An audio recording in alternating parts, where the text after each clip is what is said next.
Before we get started on this first book project, you should have downloaded the Against the Clock graphic design files. When you download this zip file, you do need to uncompress it, and if you're on a Mac computer, you can simply double-click, or if you're on a Windows, you can tell it to expand. This will give you another folder that has all of the resources for every chapter project for the book. For this first one, we're going to be using the Icons Design 24 RF zip file. Just like we've done with the other compressed files, you can double click on it and give it a second, and this will uncompress another little folder. Now, the book is going to refer to this as your WIP, or Work in Progress folder. So wherever we save something, let's make sure we know where it's saved to so that you have a folder with your name on it that you can place and save everything to. Now that we've got this uncompressed, we can launch Adobe Illustrator, and you may need to reset all of your preferences, and get with me if you don't remember how to do this. I've launched Adobe Illustrator as if it's the first time doing it. The first thing we need to do is to create a new file. You can go up to either File and choose New, or you can choose New File and create it from here. The first thing we need to do in this dialog box is to tell it what we want our document to be set up. We can give it a new name of Art Icons. I also like to add my name to the end of every document that we have. The size of our document, both the height and the width, is going to be very important. Do make sure you're working in inches, and we're going to set the width of this to be 12, again, inches. You can press the Tab key to also move over to the height, and that's going to be 12 inches as well. Everything else, for the most part, we're going to keep exactly the same. So just one artboard. We're not going to worry about the bleed or any of the advanced color settings. We can go ahead and say Create, and this will give us our new document. Now, the book doesn't necessarily go into this for this project, but there's a couple of things I want you to do to make sure your document is set up correctly. First of all, you can see we've got our tools on the left-hand side, and we've got our panels over on the right, and of course our work area in the middle. However, what we don't have are all of our tools and our control panel. So before we get started, let's go up to Window, down to Workspace, and let's choose Essentials Classic. Essentials Classic will open up more tools and other panels, and also giving you this control panel up at the top, and this will come in handy later on. The other thing we need to do is to make sure we know where this is saved at. If we go up to File, down to Save, this will give us a prompt asking us, do we want to save our documents to the Creative Cloud? Everything we do for this particular season is we're going to have everything saved on our computer. So make sure Save to Computer is selected. Make sure you know where your document is being saved to. In my case, my folder is on the desktop. There's Mr. Ivy's 205 folder, and here's our Icons Work in Progress folder. Now that I've got the folder selected, the format's going to be Adobe Illustrator. I'll say Save. And these are some more Illustrator options that, for the most part, we can simply say OK and accept them directly out.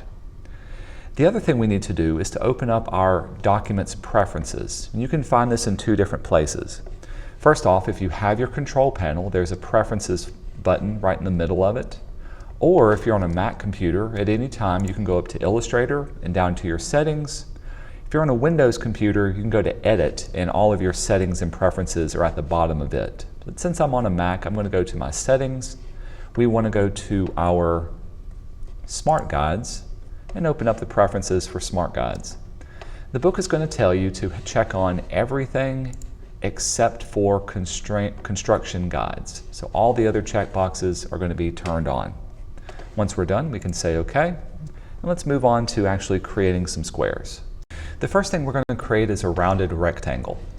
If you go over to your tool panel, you'll notice that you've got some shapes that you can click on and hold. And whenever you click and hold on this icon, there's some other related nested shapes.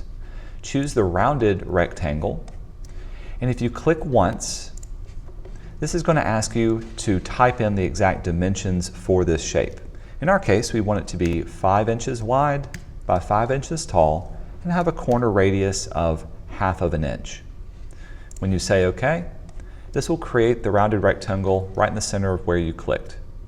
At any time, if you ever need to move it, you can always use your black arrow selection tool and you can click on it and drag it up into place. I'm going to set mine up here in the top corner. Now, whenever you create something, there are two panels that are good to be aware of. I've got this shape selected, and if I open up my Properties panel, I can see my Properties panel is hiding nested back here. If you click and drag on it, you can see the Properties panel shows all the properties, in this case the X and Y location and the height and width of it. And if I scroll down, you can see other properties like the fill, the stroke, even the alignment. So the Properties panel gives you a lot of information. There's other panels like the Transform panel. Now I don't see the Transform panel, and if you don't see it, you can always go to Window and choose Transform down here towards the bottom. There we go. And this will open up any hidden panels. The Transform panel just shows you these transform properties, not only the X and Y and the height and the width, but also other properties of the rectangle that you can type in, such as the corner radius. So you can see how both of these are showing the exact same information. As a matter of fact, in the Properties panel, if you ever see the little 3 dots down at the bottom, that'll give you more options, which will show you everything that's hidden otherwise within that Transform panel. I'm going to move these back out of the way just by clicking and dragging them over. Let's go back to our Tool panel and select the Rectangle tool. Remember, click and hold and choose Rectangle. You can see when I move my cursor around, these little magenta lines appear. These are our smart guides that's going to make it easier to be able to determine the placement and the size of different things relative to other objects. If I wanted to make another 5 by 5 rounded rectangle, I've got a regular rectangle, so when I click and drag, I'm going to click it when it's aligned right here at the top. When I drag, if I get a horizontal or a diagonal magenta line, that means it's a perfect circle. You can also see as I move my cursor, I get a width and a height. And I want this width and the height to be exactly 5 inches by 5 inches. And you can see how it intersects nicely and is placed right there. So now I got a perfect square. The other thing that I have inside of each corner are known as my corner widgets. And these will allow me to, these little dots will allow me to round off the corners that I have. In order to use them, click on them and drag in, and you can see the radius that they have. In my case, I'm going to drag it a little bit farther to be about 0.75 inches. If you ever make a mistake on any object that you have, in this case I made it too rounded, I can always go back over to my Transform or my Properties panel. I can find the properties for, in this case, the little rounded edges. I'm going to make sure the proportions are constrained, and if I mix and change 1 to 0.5, they're all changed over to 0.5. And I've fixed my rounded rectangle. I can also control the positioning of an object relative to my page by using this Transform panel. I'm going to use my black arrow to select this first rounded rectangle. If I go to my Transform panel, you can see it's got an X and a Y location. Now, this particular point is relative to my reference point, which is what's going to be right here. If I want this rectangle to be 3/4 of an inch from the top and 3/4 of an inch from the side, I need to change my reference point. The book's going to tell you to click on this top left reference point. Now, when I type in 0.75 for my X location, it'll nudge it over, and my Y location of 0.75 will nudge it up and into place, and it's in the exact spot it needs to be. If you want to check this, we can go up to View, down to Show Rulers, and Show Rulers, excuse me. And you can see now I've got a ruler that lines up nicely at that 3/4 and then 3/4 on this side for both the left and the top edge. Let's do the same for this one. In this case, we do want it to be 3/4 an inch from the top edge, but we want it to be on the right side. So let's change our reference point to the top right reference point. The Y location can still be 0.75, so that'll move it up into place. The X location needs to be 3/4 an inch minus 12 inches, so this will be 11.25. And that'll nudge it over and have it perfectly into place. It's not often that you need to place something specifically on the page, but when you do, the transform panel is what comes in handy. All right, now let's make a copy of both of these so that we have two at the bottom. With our black arrow selection tool, I've got this first one selected. I can hold down the Shift key and select the second one. Now they're both selected. If you hold the Option key, if you're on a Mac, or the Alt key if you're on a Windows computer, when you click and drag with the Option key selected, this will make a copy of whatever you're clicking and selecting. I can use my magenta smart guides to make sure I'm dragging straight down. And if you look closely at my cursor, you can see there's a dy, or a distance of the y-axis that I'm moving. I want to move it roughly 5.5 inches down. If it's off by a little bit, that's okay. Again, with both of those selected, we can also use our transform panel to be able to change its X and Y location. In our case, we want it to be the bottom edge, and we want it to be 11.25 inches down from there. So now they're all evenly spaced all the way around the edges. If you click away, that'll deselect everything. And this is a good stopping point to go up to File and save your document. With this done, I'm going to close out my transform panel by clicking on the X, and I'm going to even close out my libraries by clicking on the little icon and docking it here. I want to open up my swatches panel, and let's talk about some color. We'll go to Window, down to Swatches, down towards the bottom, there it is. You can see it pops out here, and I'm going to click and drag it off so I can see it with this. Now whenever you open a panel, you can also click on the edges of it and expand it so that you can see everything. Do be aware that there's some options you can click on at the top and different ways you can view some of the different panels that we have. The Swatches panel gives us the ability to change the color of whatever we have selected based on some pre-made and pre-saved swatches. Just know you need to have an object selected in order to make these changes. So I've got this first one selected because it's highlighted and outlined. If I bring my swatches closer, you can see this happen. I've got two swatches that I'm dealing with. The one that's filled in is the fill color swatch. And so if I click on a color like blue, you can see the fill color changes to blue. If I choose the red dash, it'll have no fill color or none, or I can turn it back to white. If I want to affect the outline or the stroke color, I need to click on the one that's just an outline and bring it to the front. Then I can click on whatever color I want to change it to. And it's a real thin line, so you're really not seeing a change happening right now. Again, you can click on a color to change it back. Knowing which one is in front is going to be very, very important. Another place you can find swatches is at the bottom of your tool panel. Notice you've got a fill color and a swatch color, and if you click on it, you can bring one to the front to be able to make the change. This little double arrow will allow you to quickly swap fill and stroke colors. And so now you can see the black is the fill and the white is the stroke. Let's click on that and swap this over to be black as the fill and white as the stroke. Then we can see how both of these panels work together. Let's bring the stroke to the front. Colorize something for the second one. Again, one more time, if we wanted to swap rectangle select, you can click on the there is a tool on your toolbox known as the eyedropper tool. Magenta, it looks like a little medical eyedropper of the stroke. To make sure we can square select stroke, I can go up to our blue square panels over here. It'll pick up the properties for this one. You can see how it automatically fills it in with blue with a black like this 5-point stroke outline. You can see right now it's just showing the weight of it. I can go over and increase this number to 5. Let's bring our fill color to the size and outline of this will also be increased so I can see it and it looks really nice now. Magenta. A third way you can change your colors is in the Properties panel. Let's choose our black arrow selection tool and click on this bottom left-hand rounded rectangle. With it selected, you can go over to your Properties panel and then scroll down to the very bottom till you can see the fill and stroke down here. When you click on this swatch, this will give you a pop-out, and from here we can choose CMYK yellow to be the fill color.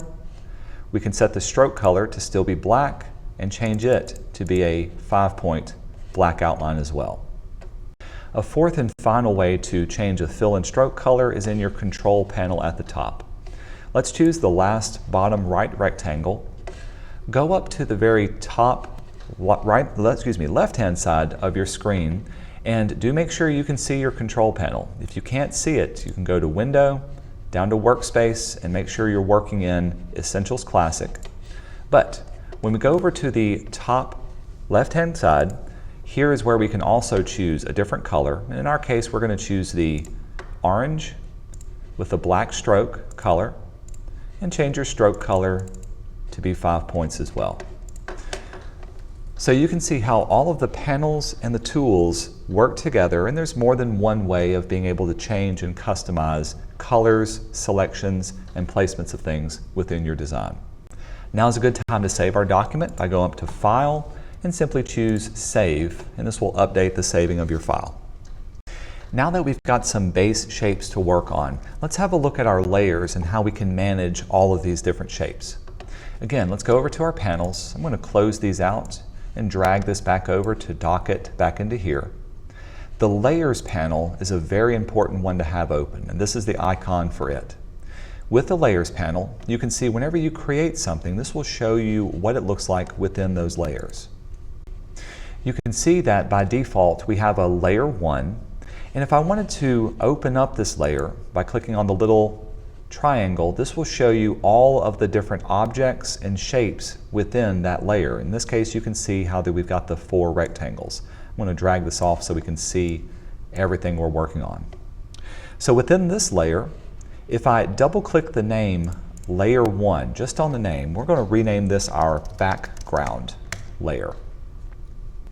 Now, each of these rectangles is going to be the background for the different icons that we're creating. I don't want to accidentally move or change or make any edits to anything that's on this layer. So I'm going to close this up and click on the empty square that's right next to the eyeball icon. This will allow you to lock down the layer, and you can see now whenever I click and drag on it, it's saying that no change can be made. It's not allowing me to make any edits to anything that's on that layer. As a matter of fact, if you need to turn off visibility and you don't want to see that layer, this is where the eyeball icon comes in. It turns off and makes everything disappear. You can click on it again to bring it back. If you want to make a new layer, at the bottom of your control panel, you can click the little plus sign to create a new layer. This will create layer 2 that's on top of it. Let's double click the name of it and call it the Icons layer. If you double click the actual icon of that layer, this will give you more options for this layer. And in our case, you can change the name of it, or the book's going to have you change the color of it to be a green. So I'm going to change it over to green so we can see it. We'll say OK to this. With the Icons layer selected, now let's import our little template that we're going to use to trace off each of our icons. To find the template we're going to use, let's go up to File, down to Place, and this template is going to be inside of our Icons folder that we're working on. So make sure you can find your folder and the icons that's inside of it, and here's the Art Icons JPEG. Since we're bringing this in as a template that we want to trace off, at the very bottom, make sure Template is checked on. When you say OK or Place, this will place it directly in the center of your frame. Notice in the Layers panel that it's got its own individual layer. You can lock it or unlock it or turn on and off its visibility. If you double click its options, this will bring up the options for it. We do want to keep it a template, but let's dim it down just a little bit more to 25%. If when you place this, you find that it's not perfectly center, like I can look up here and see that it's off by just a little bit, that's okay. All we need to do is to unlock this layer, use your selection tool to click it and drag it until it's nice and in the center of the document you're working on. Now we can lock it down.